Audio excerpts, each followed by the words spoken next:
Bonsoir, alors on va faire un print and cut de silhouette. Donc pour ça, on va commencer au niveau de la mise en page de chercher voilà, les repères d'alignement. Là, on les active. Ça va donner une grille avec des petits repères pour la machine. Donc ensuite, on prend une image qu'on a envie d'avoir pour faire des stickers ou des autocollants, Bon, moi, je m'en sers beaucoup, soit pour les enfants, pour faire leurs stickers, ou des petites étiquettes, par exemple, quand j'envoie voilà, mes créations, c'est très pratique. Donc là, je vais la basculer de l'autre sens. On va mettre une rotation et on va remettre les repères d'alignement parce que ça a changé de page. Voilà. Donc du coup, par contre, il faut toujours que vos images en découpe soient hors des quadrilles. Sinon, ça peut poser problème au niveau de votre découpe qui ne sera pas forcément très très nette. Donc, on essaye de mettre correctement. Voilà. Là, on va... Alors, vu qu'on a une partie blanche, c'est pas terrible. Donc, on va d'abord vectoriser. Moi, je vectorise toujours par couleur. C'est très pratique pour ce genre de choses. En sachant que j'ai l'édition business de Silhouette, ça apporte quand même un peu plus de facilité au travail. Voilà. Là, et on vectorise et détaché.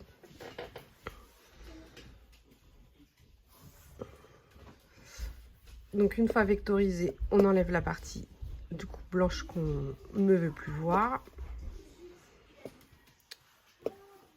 Et on repositionne correctement. On va voir dans les réglages, activer longue dimension. Alors, on peut changer au niveau de l'épaisseur. Ici. En fait, ça donnera un trait légèrement ici plus accentué, on va dire, et ça posera moins de problèmes au niveau de la découpe.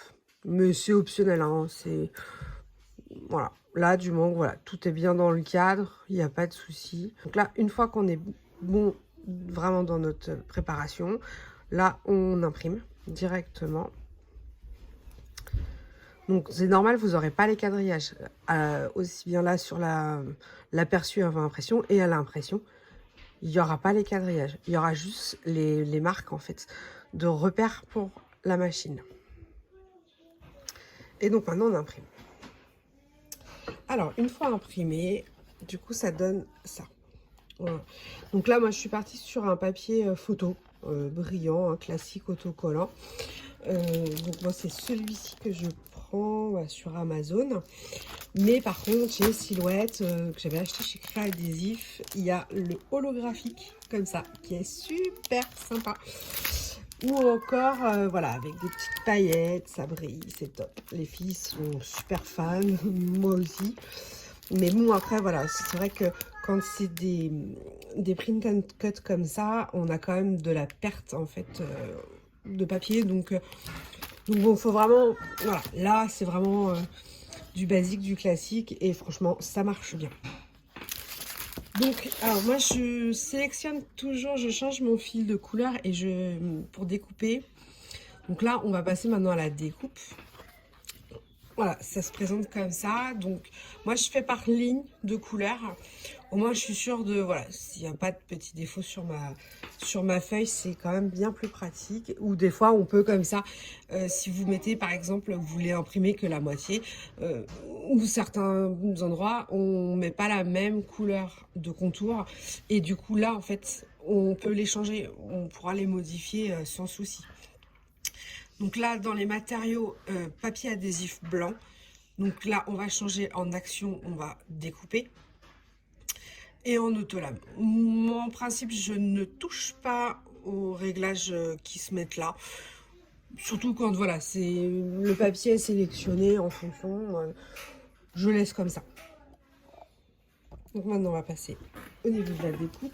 On met sur la plaque. Alors mes plaques sont franchement très fatiguées.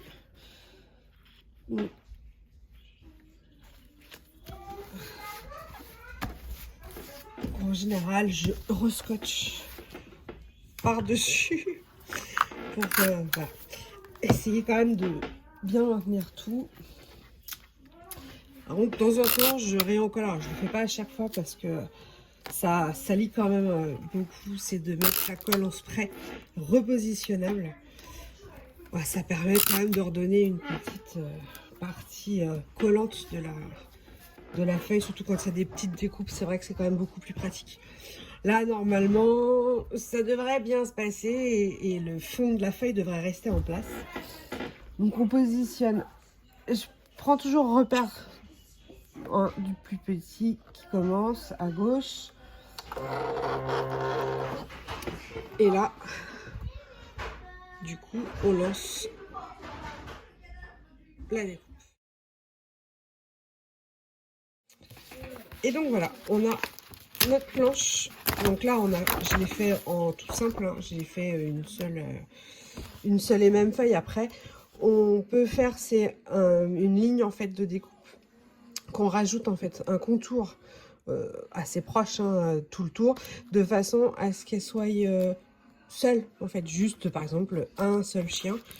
Et après voilà, là du coup bah, on prend. Voilà, pour les petites sur une seule feuille, c'est quand même vachement plus pratique. Mais du coup, voilà. Après, il n'y a plus qu'à décoller. Et puis à coller. Je suis pas très douée ce matin, enfin ce soir. Mais du coup, voilà. Puis après, on colle là où on veut. Voilà. Et donc ça, c'est du print and cut. On peut s'en servir pour des découpes papier, pour faire des stickers. On a beaucoup de possibilités.